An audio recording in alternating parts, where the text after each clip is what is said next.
And welcome back to the Crypto Halt program. We got a great show lined up. I'm going to show you what the biggest banks in the world have been doing.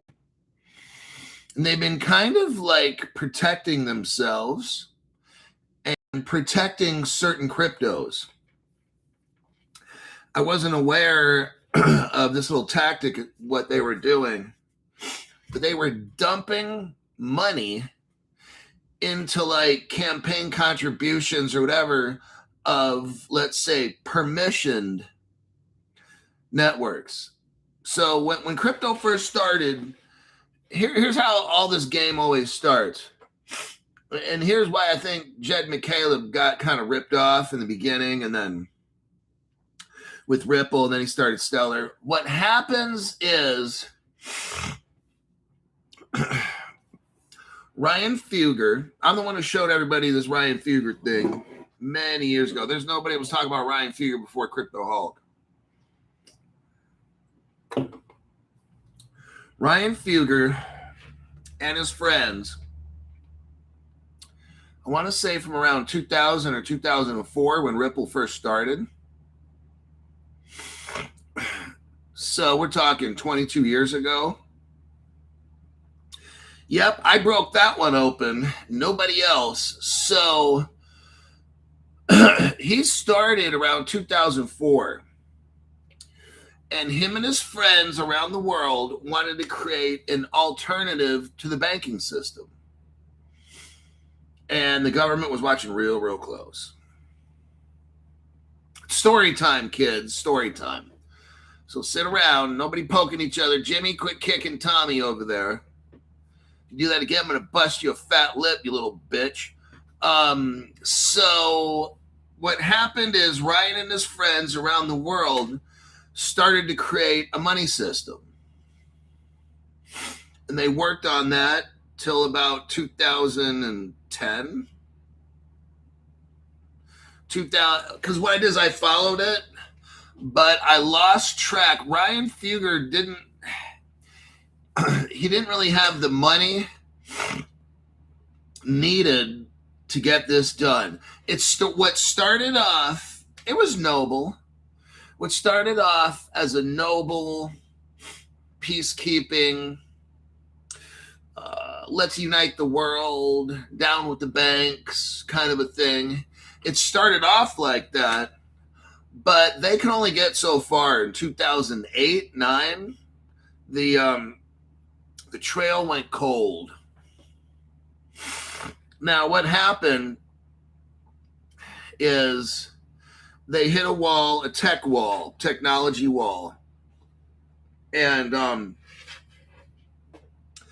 their little alternative banking system, it worked great, but not at scale. And then there's prone to hacking and all these other. It got way above their heads. So they were genius in creating this money system based on IOUs and stuff like that. And they can only get so far. I think somewhere along the way, the government gave them a golden paycheck and said, "Go ye yonder, my son, and keep going and don't look back." And they kind of left the project alone, and Ripple hit the scene as we know it today, which is the government. So it started off as a human peer-to-peer payment system, and then it became a government kind of a system. Now, right around 2010, 11, 9, 10, 11, that's where Jed McCaleb came in with Chris Larson, David Schwartz, and all these other guys. They came in to carry on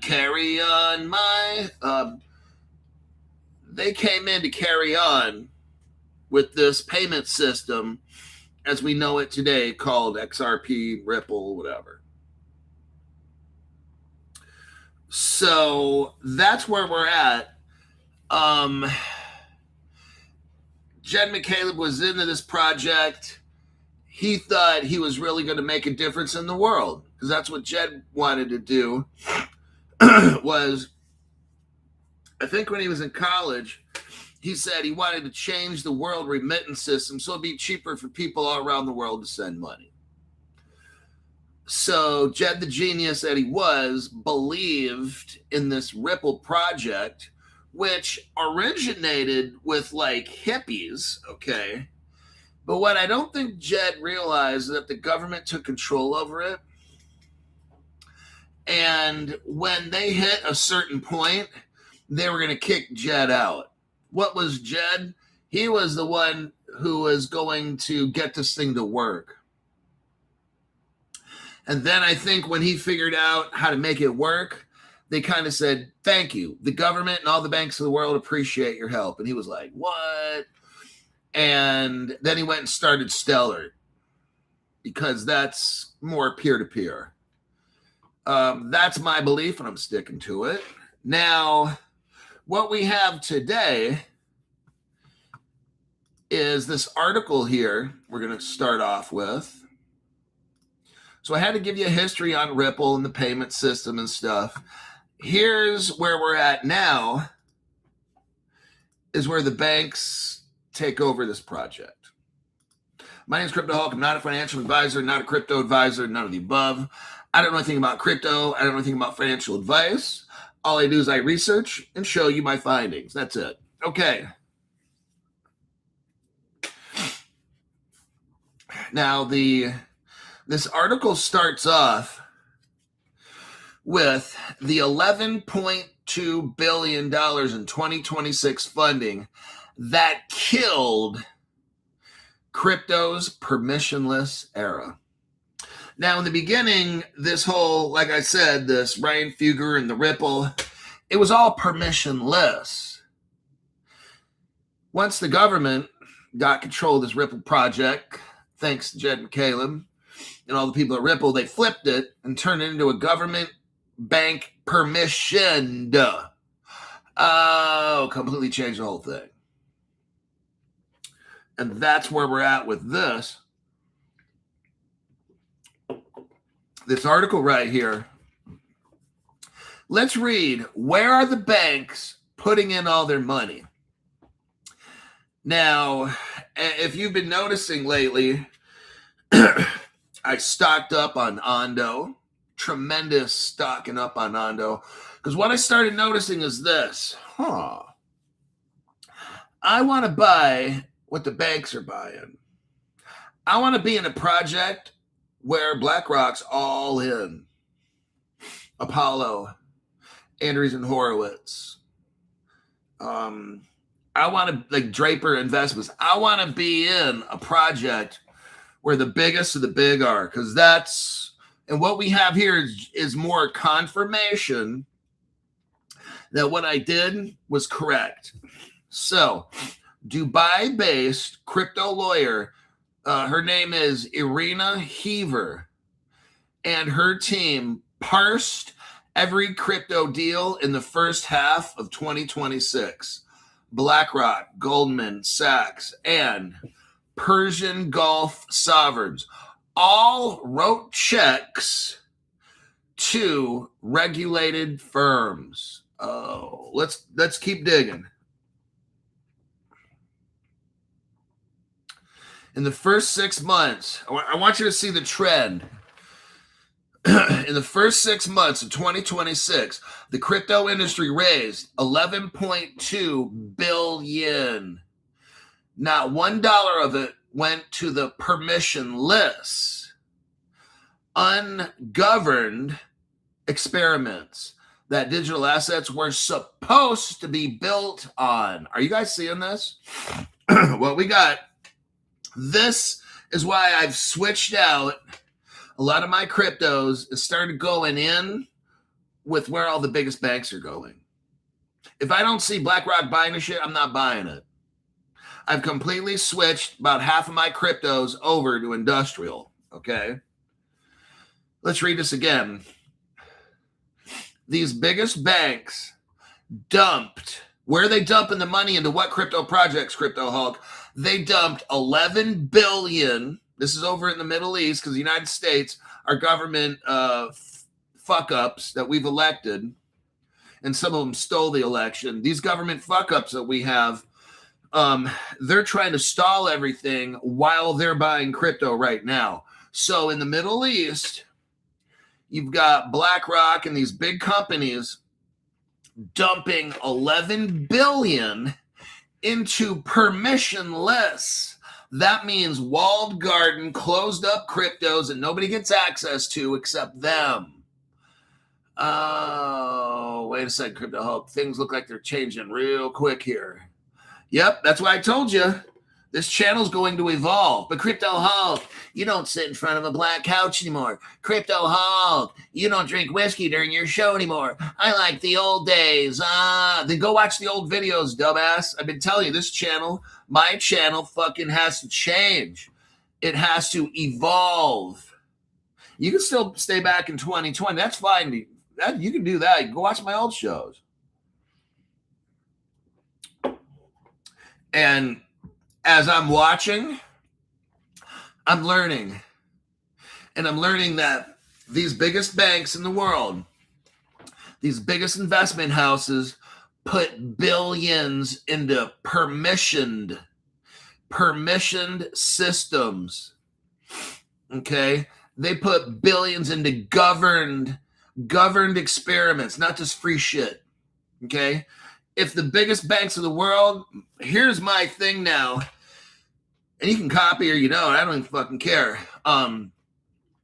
What I'm trying to do now is watch what are the biggest of the big doing and copy. I'm not trying to buy all these small cryptos anymore and da-da-da-da. I'm trying to find the biggest cryptos in the world. What banks are they putting money into? That's what we're doing now. At least I am. And according to the news article, that's what the biggest banks are doing. They're not messing with these little cryptos anymore. Now, okay, look, a lot of people are like, well, I want these little cryptos because I can get $1 million for cheap. I can flip them and stuff, blah, blah, blah. Okay, look, you're talking about shit from 2014 to 2025. In those years, everything was speculative. It'd go up, it'd go down. It'd go up, and then it'd go down, right? Okay, that shit's not there anymore. You've got to get with the times. You ain't going to go making money like this anymore because now the big money, everybody's waiting. No one's fucking around with these little cryptos anymore. What everybody's waiting for is they need to find out what are the cryptos the biggest banks and investment houses are going to use. That's what they want to get. They want to dogpile into that, and then boom, we get crypto laws and you get rich. That's how this works. All these other cryptos. We're going to look at this article here. Will mention one crypto. Now, I'm not saying they're all only investing in one. I'm saying this article is only talking about one. And I got a pretty good sizable money into that one particular crypto. And why is it? Because this one particular crypto's got all these banks. So I'm not trying to buy these little tiny dinky cryptos anymore. That was good when we had little pump dumps and shit, but not anymore. Those days are over. Now, there is an irony at the heart of crypto, and it took $11 billion data set to make it obvious, said the Dubai-based crypto lawyer, founder of Neos Legal. The industry was born, that's why I gave that whole history story, Ryan Fugger and shit. The industry was born on a single promise: permissionless money and markets that answer to no gatekeepers, okay? All that shit is over, everybody. Just like I told you. This, all these dumb channels, you know you're watching. Oh, the cabal. I don't even know what the cabal is. Oh, we're going to get rid of the cabal. Crypto's going to level the playing field. We're going to get rid of SWIFT. We're going to get rid of the central bank. Remember all that dumb shit? You were watching all the channels, and they were talking hell of shit about Crypto Hulk. Oh, Crypto Hulk has no idea. We're getting rid of Trump's getting rid of all this stuff. No, he's not. He's not doing a fucking thing. Just like I said this whole fucking time. You are watching channels from people that should not be making videos talking about all kinds of dumb shit that's not even true. Okay? What we have here is facts. That's what I base my show on. But Crypto Hulk, weren't the aliens supposed to come down and take Elizabeth Warren and anal probe her and shit and then get rid of the Federal Reserve system? No, they're not going to do anything. You've been watching all these dumb fucking channels, okay? Talk about crazy, stupid shit, all right? And I've been telling you this whole time, and when it comes back to it, Crypto Hulk was right this whole time. Well, imagine that. The industry, the crypto industry, okay, everybody, it was born. It was created with a single promise with Ryan Fugger and these other people.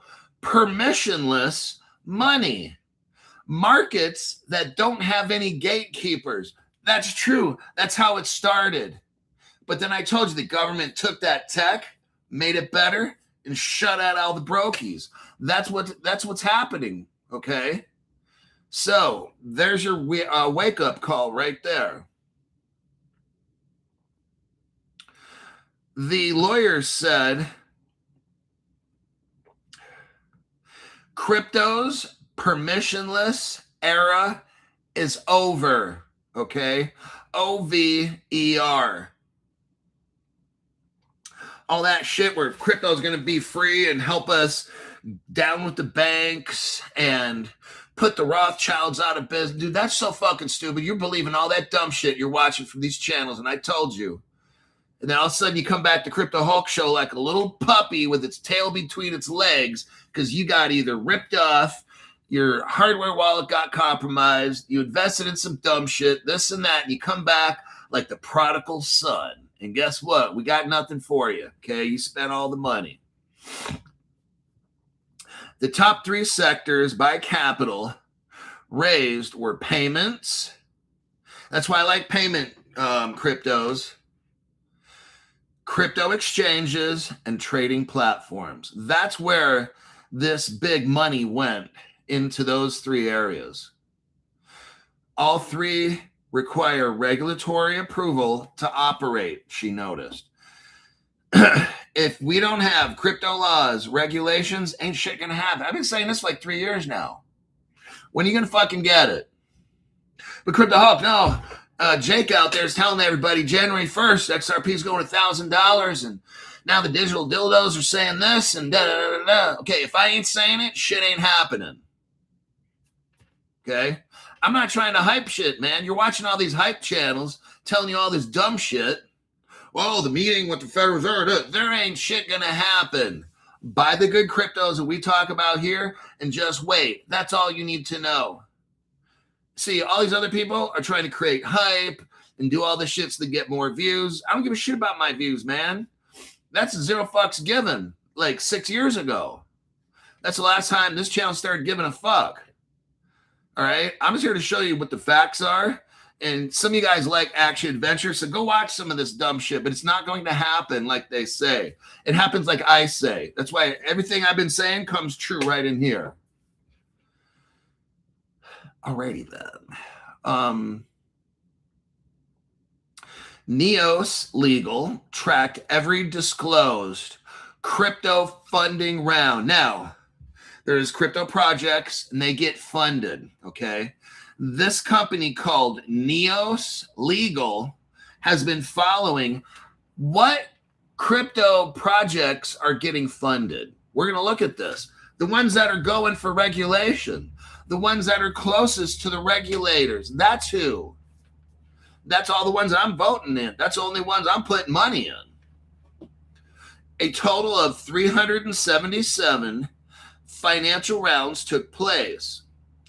Heaver was the lawyer. Heaver said via Telegram, the top three sectors by capital raised were payments, stable coins, prediction markets, trading platforms, crypto exchanges, okay?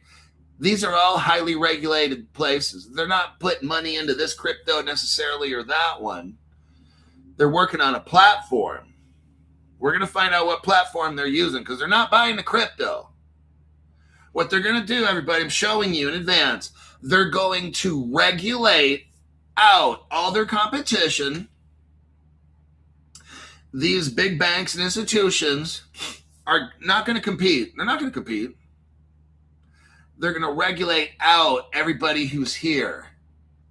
Raise the standards to where you have to have what? $1 billion to get regs, $2 billion. They're trying to put companies out of business so they can come in. That's why these crypto exchanges are going out of business, because they can't afford the regulations. Nobody's buying crypto. Everybody's afraid, this and that. These big companies here are putting money into the politicians and all these things, and it's driving the stores away. And they're going to come right in and take it all over. Remember what Crypto Hawk's been telling you for 6 years? First, there was 100 exchanges. And in the end, it's going to be 10. And who are those 10 going to be? Bank of America, Santander, Lloyd's Bank, SBI Holdings. Well, Crypto Hawk, aren't those all Ripple partners? Exactly. Everything Crypto Hawk says comes true. No shock on this channel. We will not be shocked on this channel because I've been telling you this whole fucking time how it's going to go down. So far, we're right 100%. All these areas that I read off, they require regulatory approval. These banks, these investment companies are dumping billions into crypto networks, projects that require regulations or that are very, very close to the regulators. Canton Coin. Let's keep going here. The big money, it says the money has stopped chasing permissionless. It is chasing regulated business. Okay.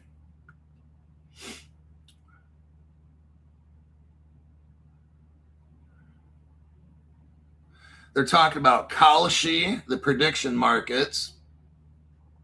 Kalshi has Sequoia Capital, Morgan Stanley, ARK Invest, Andreessen Horowitz, and others. Polymarket is another one that's raising crazy money from ICE, Intercontinental Exchange.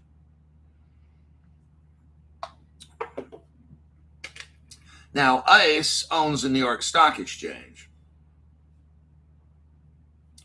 Prediction markets, and I don't even do predictions. It's all gambling to me. I don't even give a shit about prediction markets, but I guess they make a lot of money. Prediction markets pulled in capital every single month in the first half of 2026. Let me take a look here. Okay, now we're getting into Canton. So we're reading this article, and I'm going to do a Grok deep dive on this. And I asked Grok, why did my Grok deep dive is all about Canton, no other crypto, okay? And then I asked Grok, why in this deep dive did you only talk about Canton? And Grok's like, that's what the article is about. So let's get into this right here. It's not that I'm picking favorites. I'm just showing you what Grok is saying. Because why? Canton has like 600 regulated partners. Oh, man. Yeah. It's like the biggest. That's where these financial companies are dumping all their money in Canton Network. Okay. And that's why I loaded up on that shit like 2 months ago. Hoo-wee. I loaded up on Canton.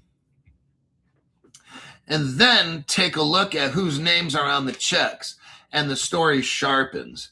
Heaver, the lawyer, suggested BlackRock, Apollo, HSBC, BNP Paribas, Citadel, Goldman Sachs, and NASDAQ.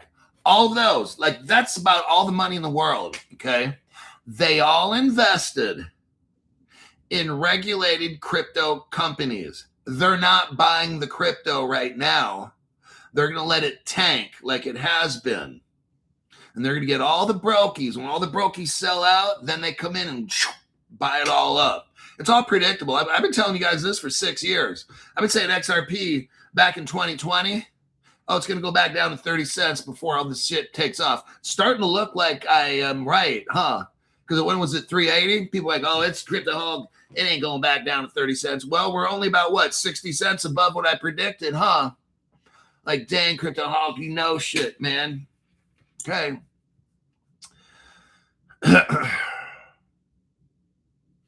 So these biggest companies all invested in regulated crypto companies. As noted, MasterCard paid almost $2 billion to acquire the stablecoin payments company BVNK. Abu Dhabi's sovereign wealth fund, ADIA, it backed a $355 million institutional blockchain round in Canton Network. Who was involved in that? Andreessen Horowitz, which is A16Z, Apollo, and HSBC. Now, in the article, that's really all that it talks about. The article doesn't keep going on and on. But what's weird is my grok talks all about Canton. That's why I'm like, interesting.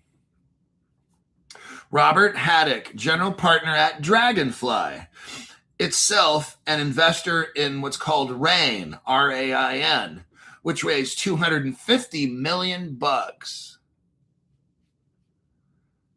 If you look at where the money is flowing in crypto, it is going towards the future of finance and markets. Haddock said, so that's why I pretty much got all payment cryptos.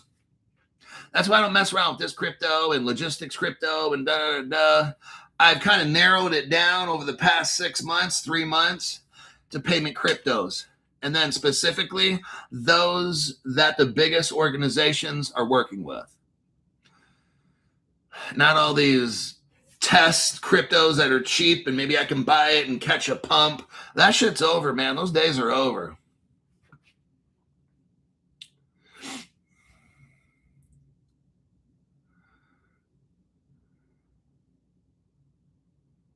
They're talking about having a Vera license or a Mica license. Takes anywhere from about 2 years and millions of dollars before a project goes to market to make a single transaction. So here's another thing. A crypto project's going to have to be licensed. It could take up to 2 years and cost millions of dollars. That's going to eliminate all these small little cryptos, everybody. They're going to get destroyed. Because unless somebody buys the coin or whatever it is, they might just go out of business. Getting a license, think of all the cryptos you own. Right now, we're just talking about Dubai. But in Europe, you're going to have a Vera license, V-A-R-I, V-A-R-A. And then in Europe, you're going to need a Mica. It could take 1.5 years for a small crypto company, up to 2 years to get that license, and millions of dollars before anybody even gets to use it. How many small crypto companies can handle that? None. Bye-bye. That's how they go out of business, okay? But Crypto Hulk, I thought the crypto was going to put all the big dogs out of business. No, it's not. You had no idea. You were watching these dumb shit people make videos that totally lied to you. The people that used to be in power, here's a news flash. I've only been telling you for like 5 years on this. Newsflash. All the old school companies in power, they're going to continue.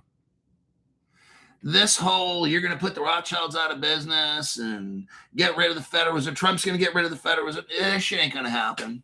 You were so fucking lied to by whoever you were watching. It's embarrassing. You got your cheeks clapped. Capital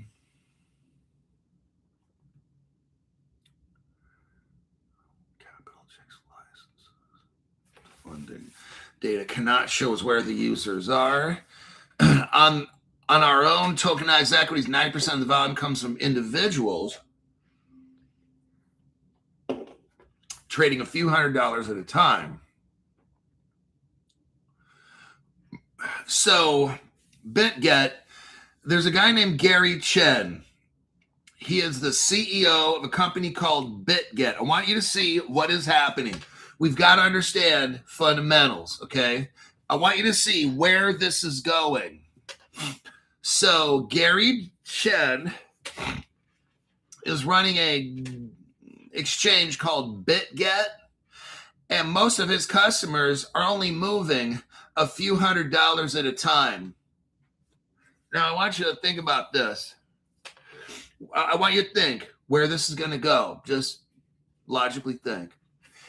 If I'm going to spend 2 years and millions of dollars, do I want to cater to people that only have a few $100 to spend or a few $100,000 to spend? Am I going to go with trying to open an exchange for the brokies? Or do I want to open up an exchange for industrial, where these people got money? Because why the fuck am I going to waste my time with these people that put in 50 or $300? I can go with people that are going to put in $50,000 or $300,000 per trade. That's if I'm going to spend 2 years and $3 million.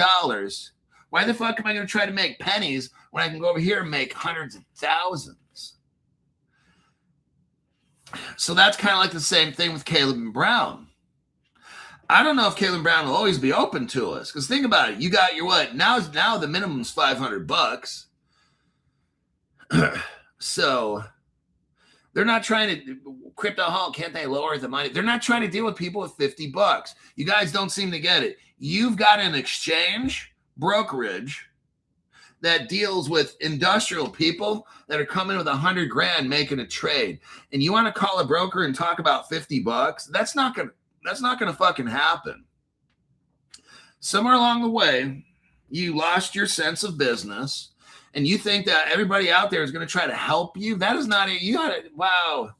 Your parents fucked up, seriously, or maybe you were born fucked up because your parents were on drugs or something. But this is a world where it's competition, and not every kid wins a prize. That's not how it works. So Caleb Brown, we're very lucky to have them, and that's why it's $500. BitGet, they already know their trades are about a few $100 each, but that's going to take them 2 years and millions of dollars. They're kind of maybe thinking about switching over to industrial.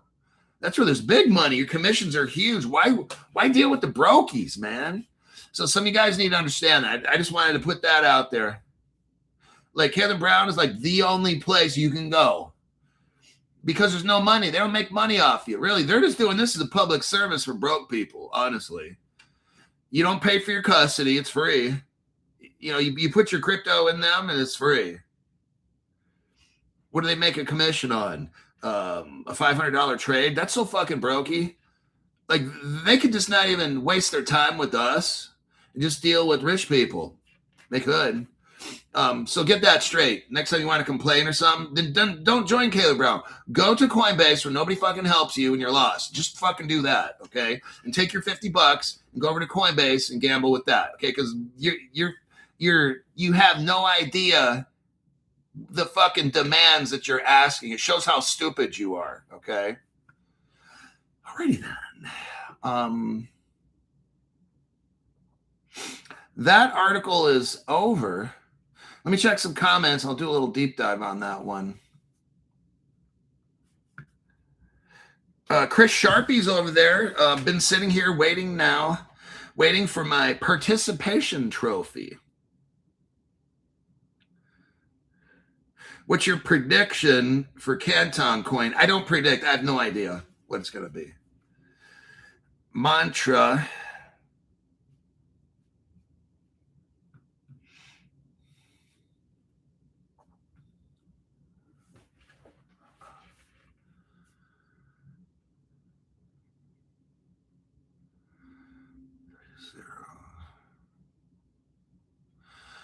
All right. Let's look. Let's look at a deep dive on this. Canton Network was developed. So I'm going to make this shorter because Grok does like a whole report on Canton, and we're not going to look that shit up again. So let me speed up Grok's deep dive here. Canton Digital Asset is the parent company. It started in 2014. Speeding up to 2023 is when Canton Network was publicly announced in 2023. The Global Synchronizer launched in 2023 as well, and the Canton coin that I've got a lot of went live in 2024. Let's skip through who made it.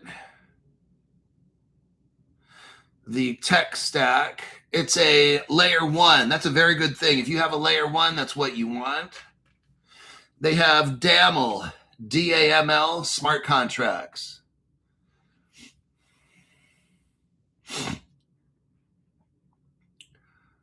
Institutional capital markets. Their partners. Okay, who are their partnerships? Everybody. There, I summarized that up real quick. Let's see. Venture capital.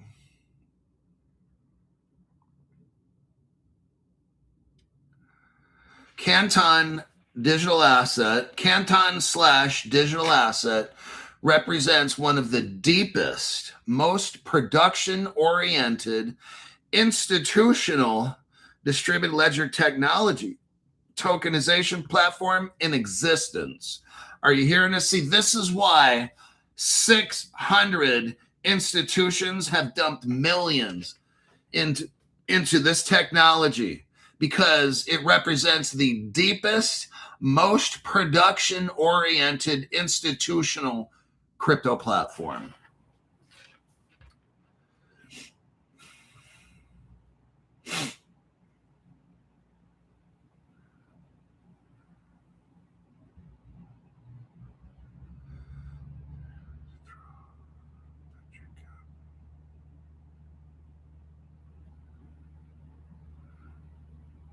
So I asked Grok, so it seems out of that whole article that I just read, out of that whole article, you spent the whole time talking about Canton Network.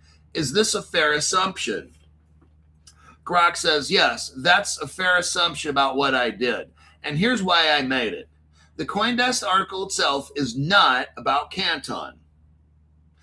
It is a broad industry analysis by the lawyer Irina Heaver from Neos Legal of the entire $11 billion raised across 377 funding rounds in the first half of 2026.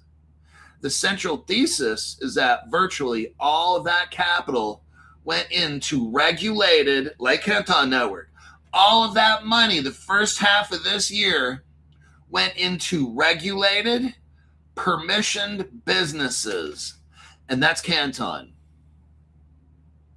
It went into payments and stablecoin prediction markets rather than pure permissionless projects. Canton is mentioned once as one of the concrete examples of an institutional capital.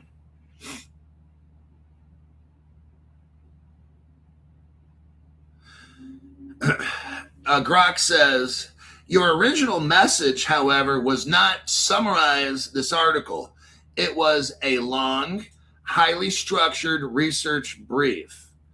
So Grok didn't just summarize this article. I have a search phrase that I use for Grok, a special search phrase, and I plug that into the article, and then Grok looks at the article, looks at the whole crypto industry, and then gives me what it sees. And that's what it saw.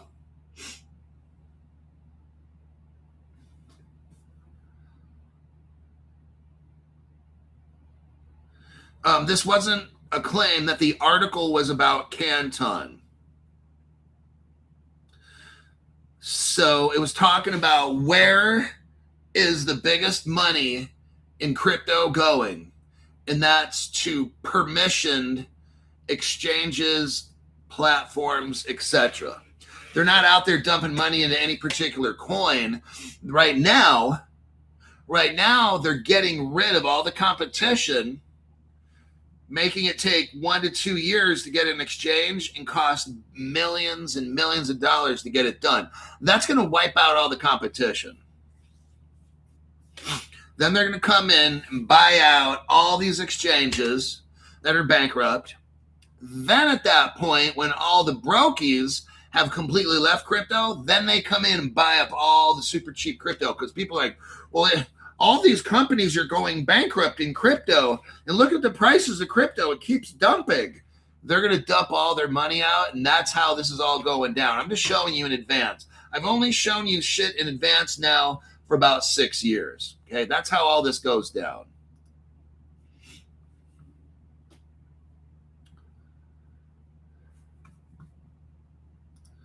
So let's click out of that.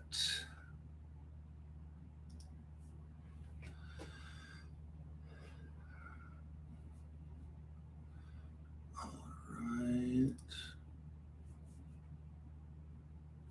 Let me check some comments here real quick.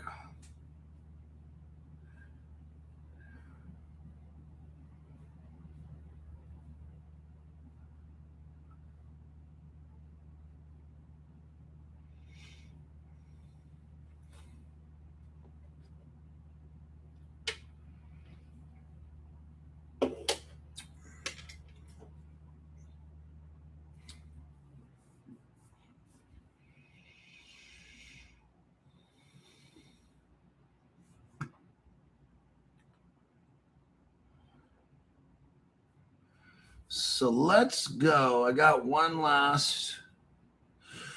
Stripe. This is a big deal right here. Stripe is getting set up. We're going to look into this one. Stripe is pretty much stellar. Remember, please do not look at a crypto price for your reason to buy it. Unless it's severely dumped, then you can look at a price to buy. When a crypto goes up, then you got to wait for it to dump to get it. Okay? Please do that. Please don't buy high and sell low.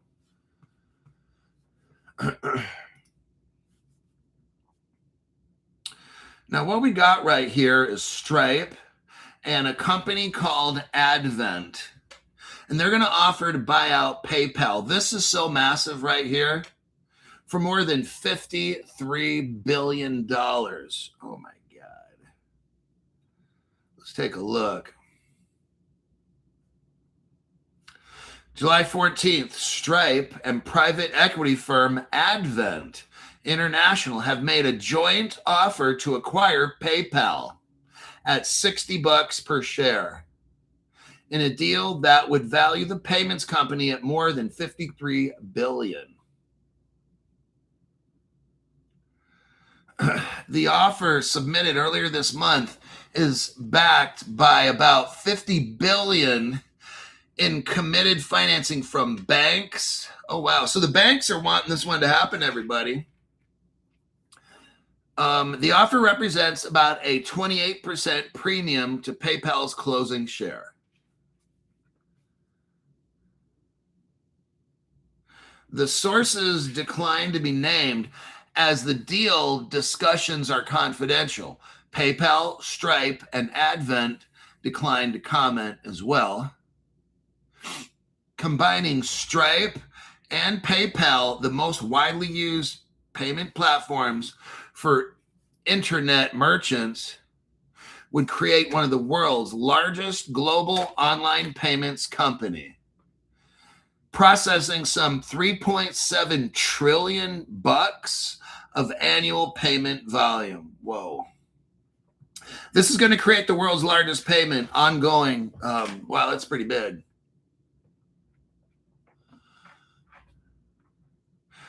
Stripe and Advent have not received a response from PayPal.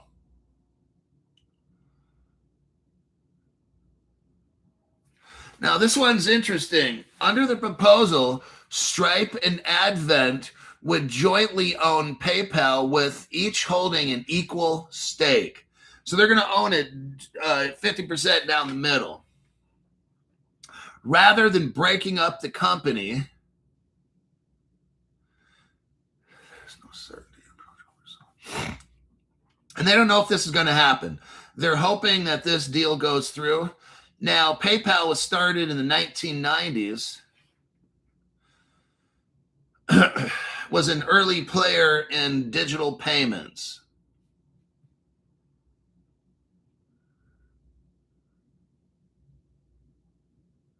Let me just skim through this.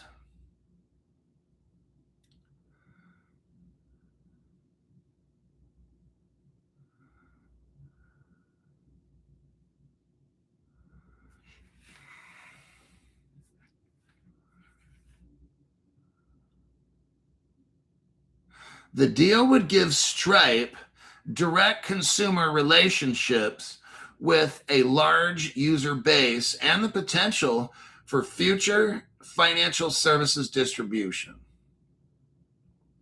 Stripe would also gain Venmo's peer-to-peer network. This is all Ripple. This is all Ripple, everybody. Let me show you. Let's look here. I've been showing you this article here for at least 2 years.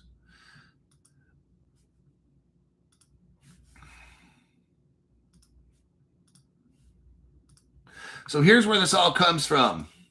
See this deal right here in this article? You got PayPal, Venmo, and Visa. First, let's start with Visa. Visa buys back in 2018. Visa buys about $250 million of Ripple technology to use. There's the evidence right there. Then in 2021, 5 years ago, Visa spends $925 million for more Ripple technology that they can use XRP and shit. There's all your evidence right here. And there's probably more instances than this. These aren't the only two. So what are we looking at here? In today's money, Ripple spent probably $1.3 billion for Ripple technology. So we look at this article right here, PayPal and Venmo. But what's interesting is we look in the article and look down below in the second paragraph. It mentions Cross River Bank, doesn't it? Now, what do we know about Cross River Bank? That's a day one Ripple partner. And how do we know that? Because Crypto Hulk uses facts. Here's 2014. Cross River Bank, Ripple partner. Ta-da. So look, I can keep showing all these connections. Visa's buying all these Ripple partners. Cross River Bank's involved this, which is a Ripple. Everything, this whole thing's Ripple. So what do we got going on? Let's cut to the chase, Crypto Hulk. You've got, okay, well, one last one. Let me go to this. So far, Visa is a massive Ripple partner. Non-disclosure agreements, of course.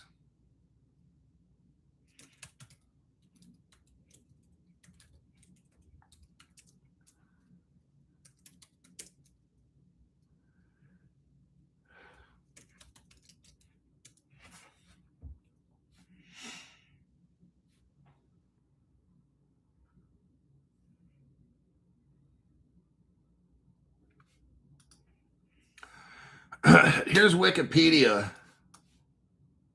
on Stripe.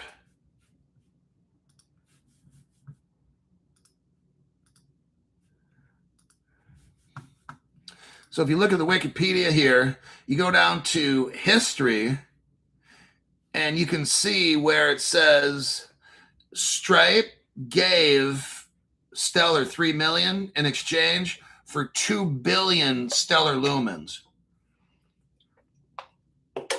Stripe was there when Stellar started. Stripe helped Stellar start. They partnered with them, gave them $3 million. Jed McCaleb gave the Stripe people 2 billion lumens. So that partnership already began. So what are we looking at here, Crypto Hulk? You're looking at Stripe and Advent that have Ripple and Stellar technology, and they want to be a payment company. That's what's up. That's why the banks are involved, right? That's why the banking system's involved, because it's not Stellar, it's Ripple. Once you got Ripple, then Stellar comes in, it's for the banks, because no banks are going to deal with Stellar by themselves. If you got Stellar running on Ripple, okay, now the banks will deal with you. That's how this is going.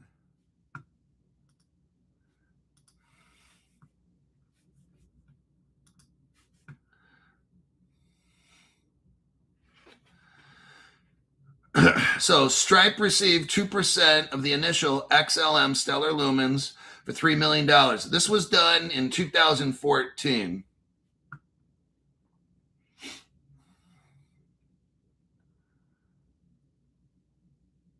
And in 2019, Stellar burned half the lumens. Now, the guy that made Stellar was also involved in making Ripple. My belief, I've always told you, I would not be surprised if they burn up somehow half the XRP. Doesn't have to be all at once. Doesn't have to be all at once.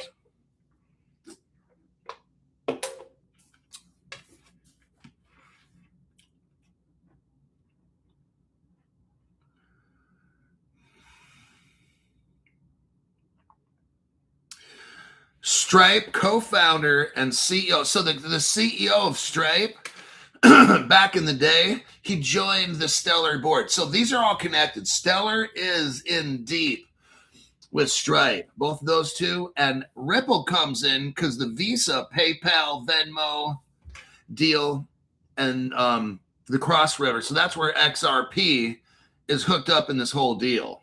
Okay.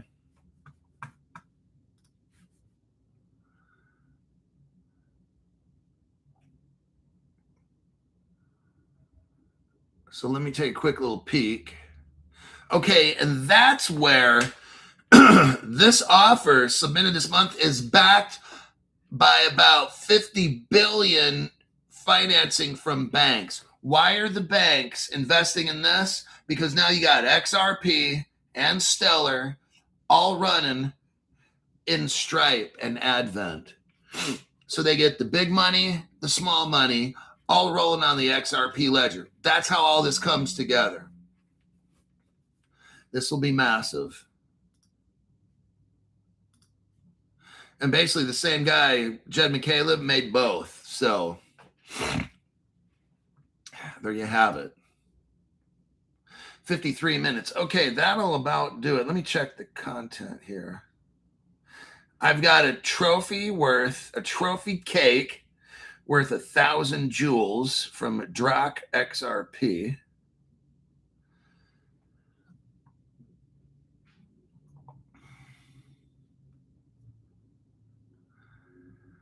So, okay, that'll be it. What we're seeing here is this, everybody.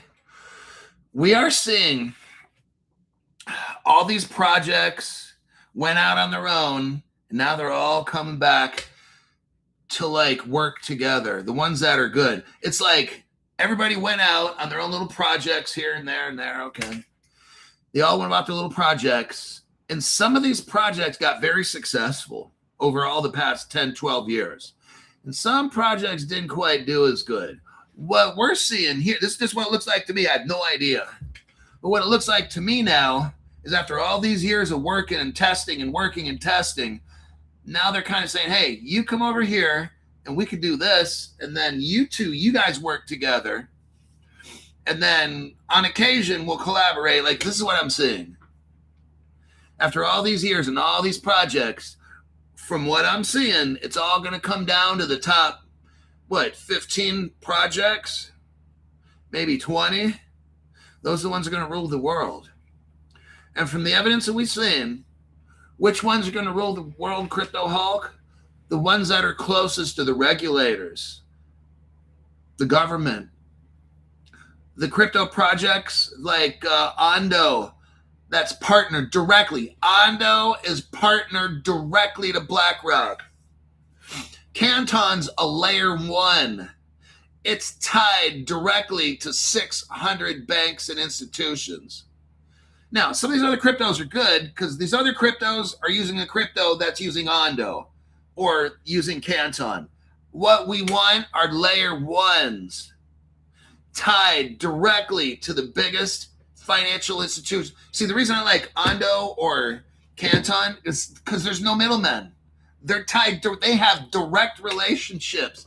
Canton has direct relationships with 600 of the world's biggest banks and institutions. I mean, come on, man. Come on, man. And then Ondo, its biggest partner is BlackRock. I could be done and not say a thing more after that. What is there to say? When Ondo is tied directly to BlackRock, there's nobody in between those two. What does that tell you? And these other cryptos, I'm not getting into it right now. I want cryptos that are directly tied to the world's biggest organizations. That's what we're seeing here right now is going to be successful. And that'll wrap up my show for today. I'll see you in the next one.